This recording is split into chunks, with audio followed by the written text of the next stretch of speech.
नमस्कार प्यारे बच्चों, हिंदी कक्षा में आपका स्वागत है। आज हम सब करेंगे बाल राम कथा में राम का वन गमन। हम लोग पिछली कक्षा में पढ़े थे 2 वरदान। कोप भवन की कहानी हम सब पढ़े थे।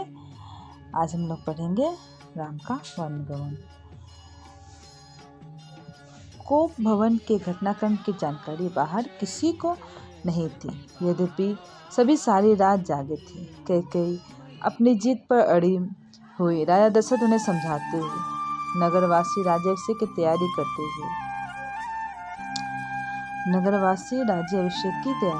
हुए गुरु वशिष्ठ की आंखों में नींद नहीं थी। आखिर राम का राज अभिषेक था। दिन चढ़ते के साथ चहल पहल और बढ़ गई। हर व्यक्ति सुख भरी की प्रतीक्षा में। महामंत्री सुमंत्र कुछ असहज थे। महर्षि के पास आए। दोनों ने महाराज के बारे में चर्चा की। पिछली शाम से किसी ने महाराज को नहीं देखा था। कुछ लोगों के लिए सकारण आयोजन की व्यवस्था थी। महर्षि ने सुमंत्र को राजभवन भेजा। समय तेजी से बीत रहा था। शुभ घड़ी निकट आ रही थी। सारी तैयारी हो चुकी थी, केवल महाराज का आना शेष था। सुमंत्र तत्काल राजभवन पहुंचे। कैकेयी के महल की सीढ़ियां चढ़ते हुए सुमंत्र असहज अदर ने घेर लिया। अंदर पहुंचे, देखा कि महाराज पलंग पर पड़े हैं, बीमार, दीनहीन। सुमंत्र का मन भापते हुए कैकेयी ने कहा, चिंता की कोई बात नहीं है मंत्रीवर, महाराज अभी राज्याभिषेक के उत्साह के रात भर जागे हैं। वे बाहर निकलने से पूर्व राम से बात करना चाहते हैं। कैसी बात? सुमंत्र ने पूछा।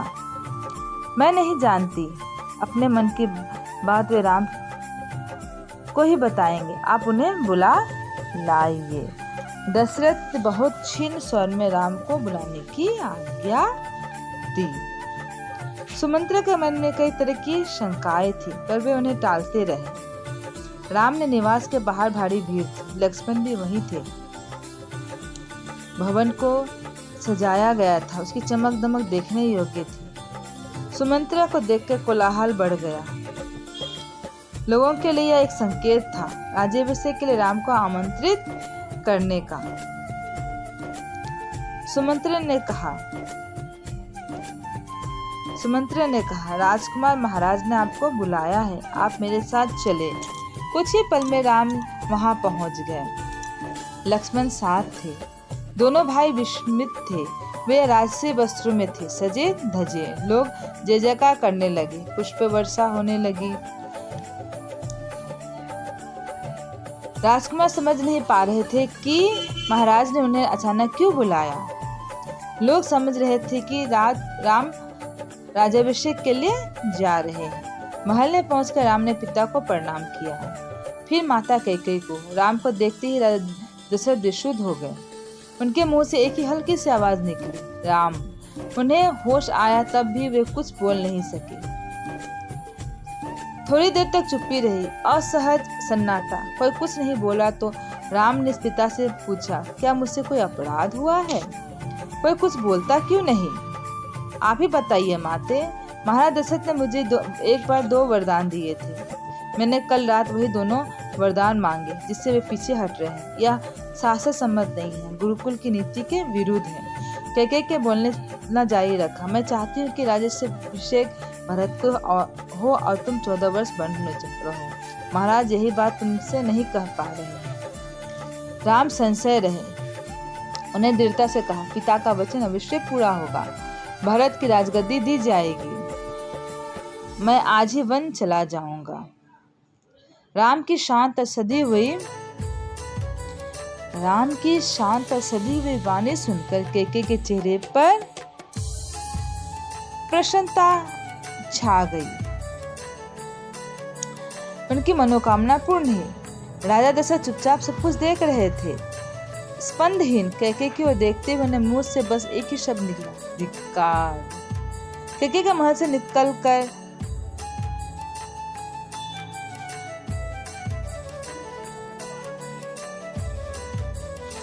कैकेयी के महल से निकलकर राम सीधे अपने माँ के पास गए। उन्होंने माता कौशल्या को कैकेयी भवन का विवरण दिया और अपना निर्णय सुनाया। राम वन जाएंगे। कौशल्या सुनकर शुद्ध खो बैठी। लक्ष्मण अब तक शांत थे पर क्रोध से भरे हुए। राम ने समझाया, उनसे वन जाने की तैयारी के लिए कहा।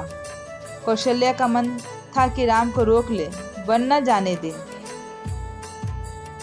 उन्होंने कहा, पुत्र, यह राजज्ञा अनुचित है, उसे मानने की आवश्यकता नहीं। राम ने उन्हें नम्रता से उत्तर दिया, यह राजज्ञा नहीं, पिता की आज्ञा है। उनकी आज्ञा का उल्लंघन मेरी शक्ति से परे है। आप मुझे आशीर्वाद दीजिए। लक्ष्मण से राम का संवाद जारी रहा। राम ने वन गमन को भाग्यवश आया उलटफेर कहा। लक्ष्मण इसे सहमत नहीं थे, वे इसे कायरों का जीवन मानते थे। उन्होंने राम से कहा, आप बाहुबल से अयोध्या का राज सिंहासन छीन ले, देखता हूँ कौन विरोध करता है। अधर्म का सिंहासन मुझे नहीं चाहिए, मैं वन जाऊंगा। मेरे लिए तो जैसा राज सिंहासन वैसा ही वन। कौशल्या ने स्वयं को संभाला। कौशल्या ने क्या किया? अपने आप को संभाला, उठी और राम को गले लगा लिया। वे राम के साथ वन जाना चाहती थी। राम ने मना कर दिया, कहा कि वृद्ध पिता को आपके सहारे की आवश्यकता है। कौशल्या ने राम को विदा करते हुए कहा, जाओ पुत्र, दसों दिशाओं तुम्हारे लिए मंगलकारी हो। मैं तुमसे तुम्हारे लौटने तक जीवित रहूंगी। कौशल्या भवन से माँ आशीर्वाद देती है कि दसों दिशा तुम्हारे लिए मंगलकारी हो, अब मैं जीवित रहूंगी। कौशल्या भवन से निकलकर राम क्या किए? सीता के पास गए, सारा हाल बताया, विदा मांगी, माता पिता की आयु का उल्लंघन किया, उनकी सेवा करने का आग्रह किया। कहा, प्रिय, तुम निराश मत होना, 14 वर्ष के बाद हम फिर मिलेंगे। राम के वन गमन का समाचार तब तक सीता के पास नहीं पहुंचा था। राम को देखकर कुछ आशंका हुई, अनिष्ट की। राम ने विदा मांगी तो सीता व्याकुल हो गई, क्रोधित भी हुई, निर्णय पर प्रतिवाद किया। राम नहीं माने तो सीता ने उसके साथ जंगल जाने का प्रस्ताव रखा। सीता ने कहा, मेरे पिता का आदेश है कि मैं छाया की तरह हमेशा आपके साथ रहूं। सीता बोलती है, मेरे पिता का आदेश है कि मैं छाया की तरह आपके साथ रहूं। अनंतर राम को उनकी आज्ञा बात माननी पड़ी। राम जो थे वो सीता की बात को टाल नहीं पाए, सीता की बात मान लिए। तभी लक्ष्मण क्या होता है वहां आ गया, वह भी साथ जाने को तैयार थे। राम ने उन्हें इसकी स्वीकृति दे दी, शीघ्र तैयारी करने को कहा। राम चाहते थे कि सीता वन ना जाए, अयोध्या में रहे। वे इसकी अनुमति दे चुके थे, फिर भी उन्होंने एक और प्रयास किया। सीता वन का जीवन बहुत कठिन है, न रहने का ठीक स्थान, न भोजन का ठिकाना, कठिनाइयां कदम कदम पर। तुम महलों में पली हो, ऐसा जीवन कैसे जी सकोगी? सीता ने उत्तर नहीं दिया, मुस्कुरा दी। उन्हें पता था कि राम अपने दिए वचन को पलट नहीं सकते। सीता की आंखें उसमें मुस्कुरा दी। राम वन जा रहे हैं, यह समाचार पूरे नगर में फैल चुका। नगरवासी दशरथ और कैकेयी को धिक्कार रहे थे। कुछ देर पहले तक वहां उत्साह की तैयारी थी, वहां उदासी ने घर कर लिया। सड़कें गीली थी लोगों के आंसुओं से। सबकी इच्छा थी कि राम सीता वन न जाए। वे उन्हें रोकना चाहते थे पर बेबस थे। राम,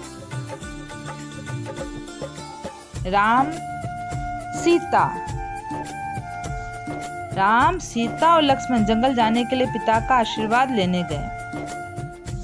महाराज दशरथ दर्द से करा रहे थे। तीनों रानियां वहीं थी, मंत्री आसपास थे।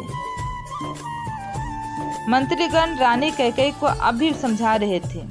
क्षुब्ध थे पर तर्क का साथ नहीं छोड़ना चाहते थे। ज्ञान, दर्शन, नीति, रीति, परंपरा सबका हवाला दिया। कैकेयी अड़ी रही। राम ने कक्ष में प्रवेश किया तो दशरथ के में जीवन का संचार हुआ। उठकर बैठ गए। उन्होंने कहा, पुत्र, मेरे मति मारी गई थी। मैं वचनबद्ध हूँ, ऐसा निर्णय करने के लिए विवश हूँ, पर तुम्हारे ऊपर कोई बंधन नहीं है। मुझे बंदी बना लो और राज संभालो। यह शासियात तुम्हारा है, केवल तुम्हारा है। पिता के वचनों से वचनों ने राम को झंझोड़ कर दिया। वे दुखी हो गए, पर उन्होंने नीति का साथ नहीं छोड़ा। आंतरिक पीड़ा आपको ऐसा करने पर विवश कर रही है। मुझे राज्य का लोभ नहीं, मैं ऐसा नहीं कर सकता। आप हमें आशीर्वाद देकर विदा करें। विदाई का दुख सहन करना कठिन नहीं, इसे और न बढ़ाएं। इसी बीच रानी कैकेयी ने क्या की? इसी बीच रानी कैकेयी ने राम, लक्ष्मण और सीता को वल्कल वस्त्र दिए, मतलब कि साधुओं के वस्त्र। राम ने राजसी वस्त्र उतार दिए, तपस्वी के वस्त्र पहने।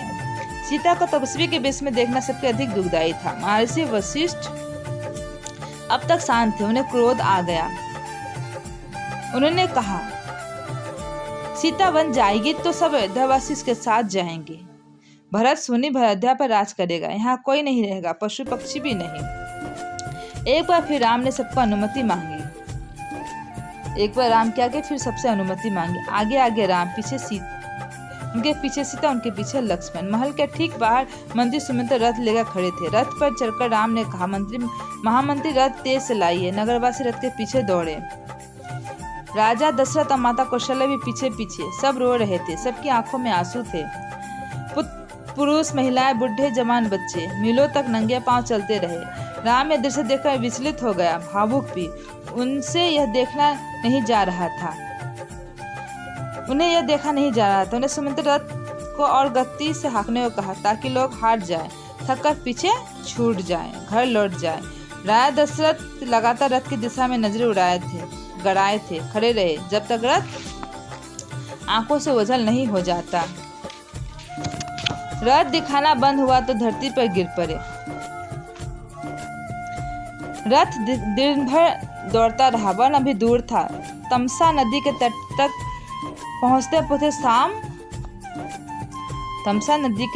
पहुंचते शाम हो गई। वनवासियों ने रात वहीं बिताई। अगली सुबह वे दक्षिण दिशा की ओर चले, हरे भरे खेतों के बीच। गोमती नदी पार कर राम, सीता और लक्ष्मण सई नदी के तट पर पहुंचे। महाराज दशरथ के राज्य की सीमा वहीं समाप्त होती है। राम ने मुड़कर अपनी जन्मभूमि को देखा, उसे प्रणाम किया, कहा, हे जननी, अब 14 वर्ष बाद ही तुम्हारे दर्शन कर सकूंगा। शाम होते होते गंगा किनारे पहुंचे। सिंहेश्वरपुर गांव में विषाद राज बूढ़ ने इसका स्वागत किया। राम ने रात वहीं विश्राम किया। गुहराज के अतिरिक्त अतिथि के रूप में वन क्षेत्र आ गया था, नदी के उस पार। अगली सुबह राम ने मंत्री को समझाकर बुझाकर वापस भेज दिया। दोनों राजकुमार और सीता ने नाव से नदी पार की। समुद्र तट पर खड़े थे, वनवासियों के उस पार उतरने तक। उसके बाद वे अयोध्या लौट आए। सुमित्रा का खाली रथ अयोध्या पहुंचा तो लोगों ने उसे घेर लिया। सुमित्रा का जो खाली रथ था जब अयोध्या पहुंचा तो लोगों ने उसको घेर लिया। वे राम के बारे में जानना चाहते थे। सुमित्रा बिना कुछ बोले सीधे राजभवन गए। राजा दशरथ कौशल्या भवन में थे, बेचैन सुमित्रा की प्रतीक्षा में। उन्होंने कहा, महामंत्री, आप कहाँ है? सीता कैसी है? लक्ष्मण का क्या समाचार है? वे कहाँ रहते हैं? क्या खाते हैं? सुमित्रा की आंखों में आंसू थे। उन्होंने एक एक कर महाराज के सभी प्रश्नों का उत्तर दिया। सुमित्रा को पता था कि दशरथ को इन उत्तरों से संतुष्ट नहीं होगा। महाराज की बेचैनी बनी रही, बढ़ती गई। वन गमन के 6ठे दिन दशरथ ने प्राण त्याग दिए। राम का वियोग उनसे सहा नहीं गया। वन गमन के जो 6ठे दिन था दशरथ क्या स्वर्गवासी हो गए। क्यों हो गया? राम का वियोग उनसे सहा नहीं गया, दशरथ स्वर्गवासी हो गए। दूसरे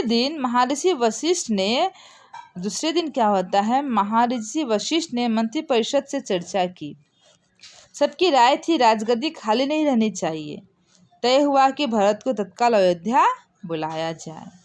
घुड़सवार दूत रवाना किया, इस निर्देश के साथ कि उसके अयोध्या की घटनाओं के संबंध में मौन रहना है।